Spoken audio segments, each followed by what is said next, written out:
Welcome back to my movie recaps. Today, I will introduce a 2019 comedy-drama film titled Jojo Rabbit. Spoilers ahead, so be careful! The film is set in the fictional city of Falconheim, where Nazi Germany is beginning to collapse. Jojo, a 10-year-old boy, is the main character of the film. Jojo keeps Adolf Hitler as his imaginary friend, but cannot tie his own shoes. He is a true nationalist and a fanatic, indoctrinated with Nazi ideals and eager to help his country during wartime. That's why Jojo has joined Jungfolk, the junior section of the Hitler Youth, along with his friend Yorkie. They spend the entire weekend at a training camp run by Captain Klinsnorf with the assistance of Freddie Finkel and Fräulein Raum, who is in charge of the League of German Girls. They are given kid-sized uniforms along with a special dagger, and then they participate in various activities such as grenade throwing, trench digging, map reading, and gas defense, at least for the boys. The girls are taught how to dress wounds, make beds, and how to get pregnant. Jojo does quite well in activities like describing Jewish people and burning books, but when it comes to hand-to-hand combat, he becomes scared and sneaks away, attracting the attention of the older boys. When it's time to learn how to kill, these teenagers see Jojo's hesitation and hand him a rabbit, asking him to demonstrate. Jojo swears he isn't scared, but he still can't bring himself to do it. He tries to let the rabbit go, but another boy catches it before it can escape and kills it, then mocks Jojo for his failure. They start calling him Jojo Rabbit, which makes Jojo sad, and he runs into the woods. While sitting under a tree crying, imaginary Hitler shows up and tells Jojo that rabbits are actually very brave. Every day, they have to go out to get carrots and must be very sneaky to avoid getting caught. Encouraged to be a mighty rabbit, Jojo runs back to camp, where Klinsnorf is teaching the kids how to throw grenades. Under his supervision, Jojo passes by him, steals the grenade from Klinsnorf's hand, and runs into the woods. However, he throws the grenade so poorly that it bounces off a tree and explodes right at his feet, blowing up in Jojo's face. He collapses unconscious, but he still has hazy memories of being taken to the hospital and his mother, Rosie Betzler, visiting him. Jojo wakes up a few days later in his room, and the first thing he notices when he gets out of bed is that he has a limp in one leg. The second thing is the scars on his face, which he sees when he looks in the mirror. His mother comes in to check on him, hugs him, and reminds him that he still has her, even though his father is gone and his sister Inga is dead. After forcing Jojo to put on his uniform again, Rosie takes him back to the young folk headquarters, where they find Klinsnorf awkwardly feeding Finkel. Klinsnorf has been demoted for negligence, but Rosie still knees him in the groin and slaps him with her glove, making him promise to give Jojo some work to do, even if it isn't on the battlefield, and ensuring he will feel included. Jojo is assigned the task of putting up propaganda posters around town and delivering conscriptions, which he does with great enthusiasm. One afternoon while working, he sees his mother staring at a group of people hanging in the square. When Jojo asks what they did, his mother replies, "They did what they could." When he goes home later, his mother isn't there, and Jojo starts to get nervous. He hears noises coming from his sister's room, so he goes in to investigate. Jojo discovers a strange mark on the floor that goes up the wall. He pokes it with a knife and manages to open a fake section of the wall, revealing a space big enough for a person to crawl into, with various objects scattered at the end. He is shocked to find a young girl named Elsa Kor. She follows him out of the room while Jojo screams and runs around the house in fear. Elsa catches him when he's about to reach the front door, pushes him against the wall and takes his knife, admitting that she is Jewish. But she is there because Rosie invited her to hide in their house. If Jojo tells anyone about her, Elsa promises she will say that he and Rosie helped her, which would get them executed as well. After Elsa returns to her hiding spot with Jojo's knife, he rushes to his room and discusses his options with imaginary Hitler, concluding that he should negotiate. Jojo grabs a kitchen knife and a pot to protect himself, then returns to his sister's room to tell Elsa that she should find somewhere else to live.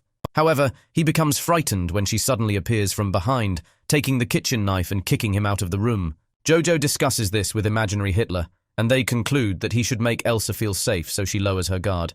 When Rosie returns that evening, Jojo tells her that he heard noises upstairs, but she says it's probably just mice. After Rosie puts Jojo to bed, she goes to see Elsa to remind her to be more careful, because if anything happens, she cannot choose her over her son. She also reminds Elsa that as long as there is at least one person alive out there, they are still losing.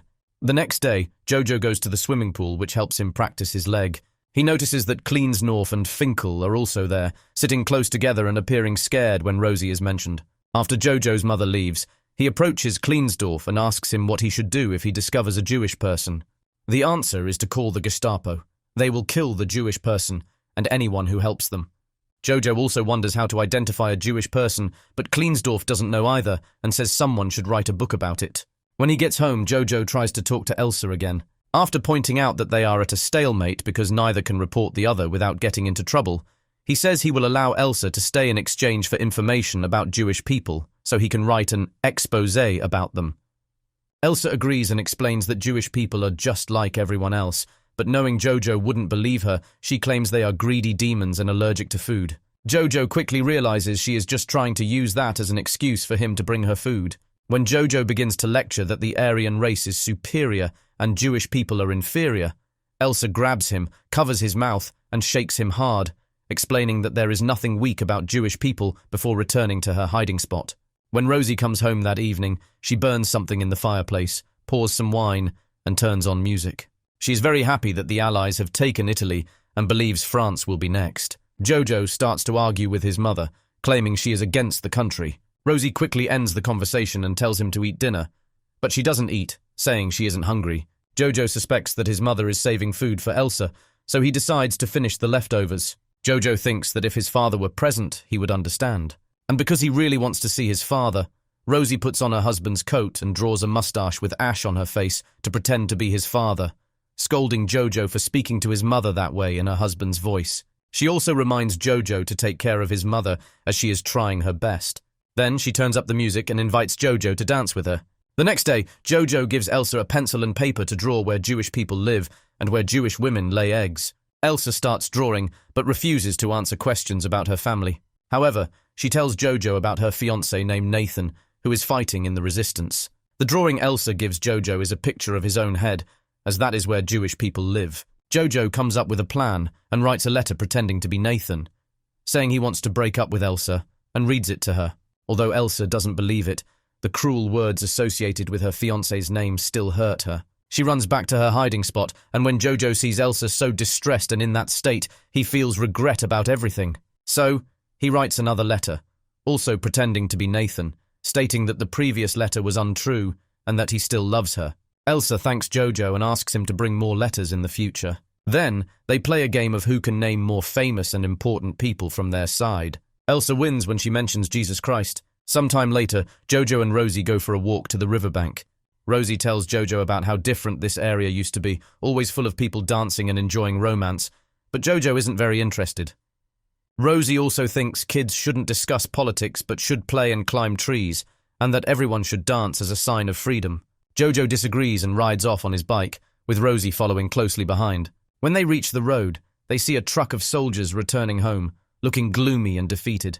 Jojo returns home feeling down, and Elsa tries to distract him by telling silly fictional stories about Jewish people. Jojo starts to warm up and enjoys her company, but his imaginary Hitler scolds him again, saying that his German mind shouldn't be controlled by others. Rosie spends time with Elsa, saying she's happy to have her there and to see her grow up, something she couldn't do with her own daughter. The next day, Jojo goes to the Jungfolk headquarters and catches Kleinsdorf and Finkel talking to each other with their noses almost touching, clearly showing tension between them.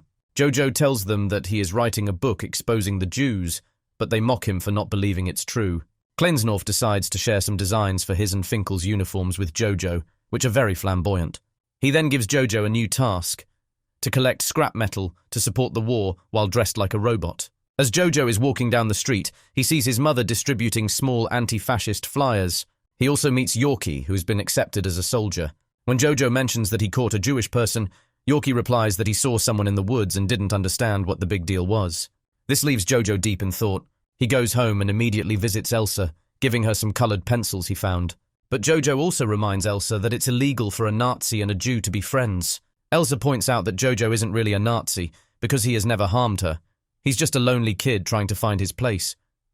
They both agree not to argue after Elsa realizes she has become quite dirty. Jojo allows her to leave the room to bathe, and she even borrows some clothes from Jojo's sister. They are about to have dinner together when there's a knock at the door. Elsa quickly runs back to her hiding spot. When Jojo opens the door, he sees a group of Gestapo officers led by Hermann Dies, and shortly after, Kleinsdorf and Finkel arrive, claiming they need to deliver the flyers to Jojo. The Gestapo immediately begins to search the house for any suspicious signs, while Dirtz asks Jojo why his mother has been absent all day and why his uniform is missing the knife. Elsa appears, wearing Inga's clothes and pretending to be her. She tells them that she took the knife because her brother, Jojo, was bothering her, so the Gestapo continues to search her room. Dirk remains suspicious and demands she show her papers. Elsa retrieves Inga's identification from a drawer and hands it to Klensdorf, who asks for her date of birth. Elsa guesses correctly, and Klensdorf lets her go. But Diertz intervenes when he spots Jojo's notebook sticking out. The Gestapo begins to rummage through the notebook, mocking Jojo's devilish drawings of Jews. While Klensdorf doesn't seem amused, Elsa appears very upset and feels betrayed when they come across Jojo's description of how Nathan should die. After finding nothing suspicious, the Gestapo leaves, and Klensdorf steps outside, returning Elsa's identification and Jojo's knife. Elsa notices that the date of birth on the identification is different from what she said, indicating that Klensdorf has been helping them from the beginning. Jojo points out that no one actually knows Inga is dead, so Elsa could impersonate her and live with them as usual. But Elsa still feels hurt by the content of the book and tells Jojo that they can't be friends. Imaginary Hitler scolds Jojo for trying to befriend Elsa and thinking she is a good person, reminding him to prioritize what's important. While searching for food, Jojo discovers Rosie hanging from a noose in the public square. Devastated, he clings to his mother's leg and cries heartily, even trying to tie her shoelaces but failing.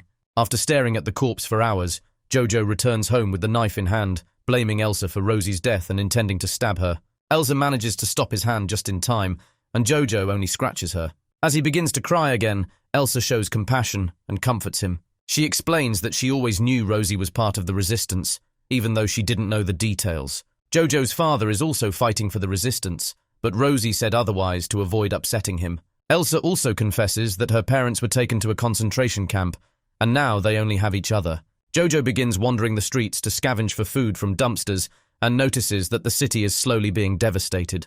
Every day, he and Elsa establish a shared routine, sharing meals and enjoying the fake letters from Nathan that Jojo writes. One afternoon, chaos erupts in the city as Allied forces launch an attack, taking advantage of Hitler's suicide. Jojo encounters Yorkie, who is carrying weapons because the army is so desperate that they are sending even children to the front lines. Jojo tells him that the Jewish girl he captured is now his girlfriend, and he worries because this is illegal.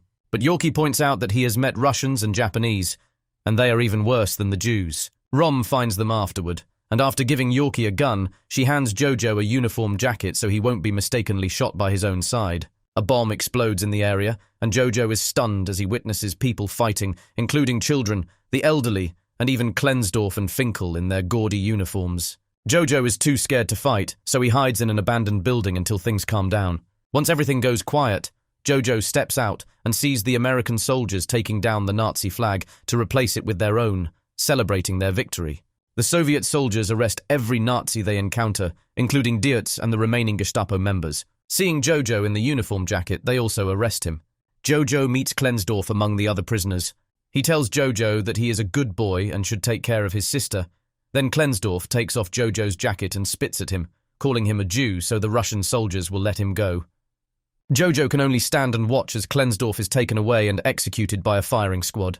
On his way home, Jojo runs into Yorkie, who says he will go home to hug his mother. When Yorkie points out that Jojo's girlfriend can now be free, Jojo feels sad at the thought of Elsa leaving and rushes home.